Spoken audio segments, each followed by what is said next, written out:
Lahu lakum wa idza qilang suzu fang suzu yarfa'illahu alladhina amanu minkum walladhina utul ilma darajat.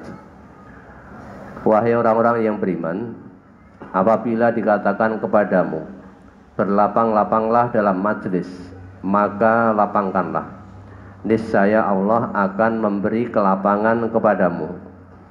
Dan apabila dikatakan berdirilah kamu, maka berdirilah, niscaya Allah akan meninggikan orang-orang yang beriman di antara kamu dan orang-orang yang diberi ilmu pengetahuan beberapa derajat. Pertanyaan mohon dijelaskan pada kalimat dan apabila dikatakan berdirilah kamu, maka berdirilah. Ini mohon dijelaskan. Ya coba Ustadz Ghazali berdiri. Berdiri artinya majelis itu tempat untuk menuntut ilmu. Maka perintah Allah di sini biar semuanya bisa mendengarkan dengan baik, maka perlu berlapang-lapang dalam majelis. Artinya berdirilah kamu itu berdiri untuk mengatur dulu, sehingga yang lain bisa masuk, juga bisa ikut duduk di majelis itu. Itu maksudnya wa idza qilan syuzu fansuzu. Jika dikatakan berdiri, hei fulan berdiri dulu, ayo maju. Berdiri dulu, ayo maju. Maju sedikit, yang lain biar bisa ikut masuk. Biar majelis itu semua yang bisa mendengar dengan baik. Nah, maka sama di sini itu bapak-bapak, ibu-ibu yang ikram itu kan seringkali ngaturi panjenengan, monggo bapak sini masih kosong, sini masih kosong, agak maju, agak maju. Itu untuk mendapatkan kelapangan dalam majelis. Tetapi bapak ibu yang ngaturi ya dengan tetap kelemah lembutan, jangan kasar. Kok ngadeg kok angel ra umum. Jangan begitu. Karena biar bagaimanapun harus dengan hikmah dan mauidhah hasanah. Kon ngadeg angel ra umum. Wah, itu ya tidak nyaman. Didengar juga tidak nyaman. Tetap dengan ramah, dengan senyum. Mari bapak, mari ibu, sini masih kosong. Monggo bapak, gumbet sing rumiyin. Berdiri sebentar. Monggo maju sedikit biar yang lain juga bisa ikut duduk dalam majelis ini. Itu kan enak diterima. Bukannya wong ngendi to kuwi kon ngadeg angele ra umum. Cabange ngendi? Ketua cabangnya sapa? Lho kok malah meremen tekan sampai mana-mana. Nah, itu kan juga enggak nyaman. Ketoke apik, ingin melakukan, mengingatkan satu kebaikan, tapi caranya salah. Caranya tetap dengan penuh kesantunan. Ya. Ada lagi halaman 6, hadis yang kedua. Wa Nabi Hurairah anna Rasulullah sallallahu alaihi wasallam qala idza matal insanu in qata'a anhu amaluhu illa min salasatin illa min shadaqatin jariyatin aw ilmin yuntafa'u bihi awalatin sholihin yad'u lahu. Rawahu Muslim. Dari Abu Hurairah bahwasanya Rasulullah sallallahu alaihi wasallam bersabda, apabila manusia meninggal dunia, maka terputuslah amal-amalnya kecuali 3 hal, yaitu sedekah jariah atau ilmu yang dimanfaatkan orang atau anak soleh yang mendoakannya. Kemudian mohon dijelaskan hadis ini kaitannya dengan surat An-Najm surat ke-53 ayat 38 dan 39. Alla taziru waziratu wizra ukhra wa an laisa lil insani illa ma sa'a, yaitu bahwasanya seorang yang berdosa tidak akan memikul dosa orang lain, dan bahwasanya seorang manusia tiada memperoleh selain apa yang diusahakannya. Memang ada perbedaan pemahaman ya. Ada sebagian dari orang Islam yang memahami bahwa semua manusia, semua anak Adam itu kalau sudah meninggalkan dunia ini terputuslah semua urusannya kecuali 3. Yang pertama sedekah jariyah. Ada yang memahami kalau kita melakukan satu kebaikan, misalkan membangun masjid, selama masjid itu masih digunakan untuk sholat, meski kita sudah meninggal, maka tetap mendapat aliran pahala. Pahalanya tetap mengalir dari sedekahnya tadi. Maka Al-Ustadz almarhum, Allahumma ighfir lahu warhamhu, selalu memberi penjelasan pada kita. Kalau seperti itu, nanti orang akan berebut menafkahkan hartanya untuk membangun masjid, milih pondasinya terus.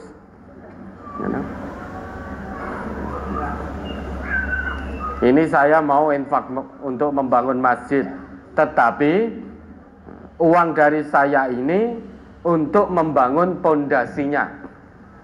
Nah ini butuh itu untuk temboknya enggak, tapi uang dari saya harus untuk pondasi. Nah, ini untuk beli karpet enggak boleh, karena karpet nanti akan ganti, gendeng juga akan ganti, cat masjid juga akan ganti, keramiknya juga akan ganti. Lah nek wis diganti engko tidak dapat aliran pahala lagi. Tapi kalau pondasinya mbok gendenge ganti, karpete ganti, temboknya ganti, tapi kan pondasinya terus. Namun demikian, kita saling menghormati.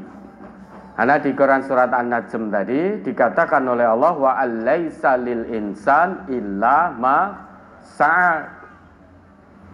Seseorang itu hanya mendapatkan hasil dari usaha dia sendiri. Kalau dia sudah meninggal, maka terputuslah semuanya. Kecuali 3 itu, sedekah jariyah, aw ilmin yuntafa'u bihi, aw waladin sholih yad'ulah. Apakah sedekah jariyah itu tetap mengalir pahalanya? Wallahu a'lam. Ilmu yang dia tinggalkan, dia mendapatkan pahala saat menyampaikan kebenaran ilmu itu. Terus kemudian sepeninggalnya ilmu itu terus tersampaikan dari generasi ke generasi. Karena memang salah satu tujuan hidup manusia itu saling mewarisi kebaikan. Khalifah itu tidak hanya sebatas bermakna pemimpin, tetapi saling menggantikan kebaikan, sehingga ilmunya dimanfaatkan, maka generasi berikutnya juga akan menjadi baik dan baik. Dan anak soleh yang mendoakan, memohonkan ampun atas dosa-dosanya. Tidak ada seseorang memikul dosa orang lain. Wala taziru waziratu wizra ukhra. Man amila sholihan falinafsih wa man asa'a fa'alaiha. Barang siapa yang berbuat soleh, maka pahalanya untuk dirinya sendiri. Dan yang berbuat jahat, maka dosanya juga dia tanggung sendiri. Maka tidak ada seseorang menanggung dosa orang lain. Tidak ada, wis engko dosamu tak tak tanggunge. Nah, itu bohong. Enggak ada itu. Kalau kita berbuat dosa, ya dosa kita tanggung sendiri. Kita beramal soleh, pahala ya untuk kita sendiri. Namun ingat Bapak dan Ibu, orang Islam itu bukan hanya sebatas soleh, tapi juga muslih. Itu orang Islam. Soleh dan muslih. Soleh itu untuk pribadi, muslih mengajak orang lain. Mengajak orang lain untuk menjadi soleh.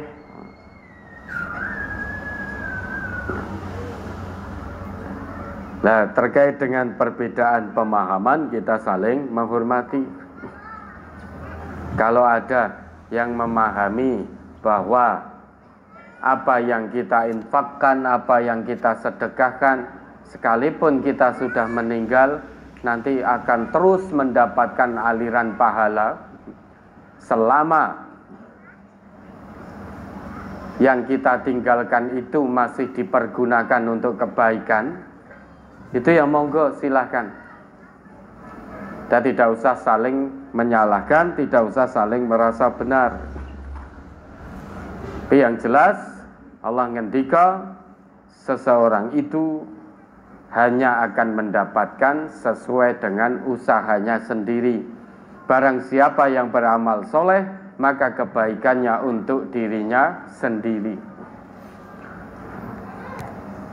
Terlepas dari perbedaan ini, sekarang kalau semasa hidup ini terus berusaha untuk beramal soleh, terus berusaha punya jiwa memberi, punya jiwa sedekah, begitu kita sudah meninggal, insya Allah kematian kita pun juga husnul khotimah. Maka usahakan punya jiwa memberi. Jiwa memberi itu salah satu ciri hamba Allah yang bertakwa. Alladzina yunfiquna fis sarra wad dharra. Orang yang suka berinfak baik di waktu lapang maupun sempit, berarti punya jiwa memberi. Itu salah satu ciri hamba Allah yang bertakwa, gemar memberi. Ya, kalau di An-Najm tadi dikatakan oleh Allah, orang itu tidak akan memikul dosa orang lain. Dan seseorang itu hanya akan mendapatkan apa atau dari apa yang dia usahakan.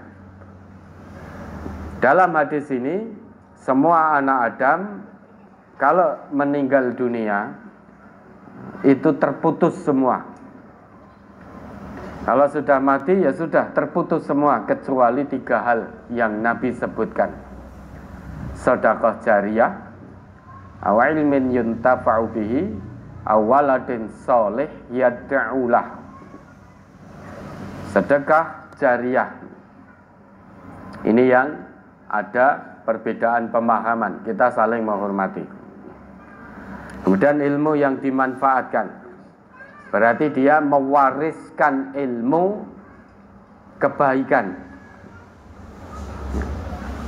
sehingga ada asar, ada bekasnya. Sekalipun sudah meninggal, tetapi dia mewariskan kebaikan. Dan kebaikan yang berdasar ilmu terus dimanfaatkan, terus digunakan oleh generasi berikutnya. Maka yang dia wariskan adalah kebaikan. Ketika sudah meninggal, ternyata selama hidup dia punya jiwa memberi. Maka ada pahala kebaikannya di sisi Allah. Kemudian dia juga meninggalkan anak yang soleh. Berarti selama hidupnya dia melakukan pendidikan yang baik kepada anak-anaknya, berpesan yang baik-baik kepada anak-anaknya, mengenalkan anaknya kepada Allah, kepada tuntunan Rasulullah sejak dini. Sehingga ketika dia meninggal, ada anak yang terus mendoakan, memohonkan ampun atas dosa-dosa orang tuanya. Ya. Ada lagi? Masih di